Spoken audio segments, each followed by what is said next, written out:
Okay, very good. Ikukunik natin tong pantig na ma dito sa kabila. Hahanapin mo ang kanyang kapartner para mabuo ang pangalang mata. So number 2, anong larawan ang nandito? Laba. Okay. So ang nandito lang na pantig na nakaligit ang ma.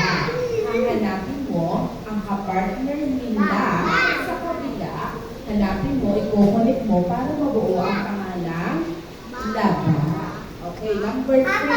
Ano ang nandito? Apa. Larawan ng apa. Ang nakaligit na panigla ay apa. So, hahanapin mo ulit dito sa kabila, ikukunik mo para mabuo ang pangalang apa. Number 4. Ano ang nandito? Baka. Pero, ang nakaligit lang na pantig ay ba. Hahanapin mo ang kanyang kapartner dito sa kabila, ikukunik mo para mabuo ang pangalang baka. Sino ang gustong sumubo?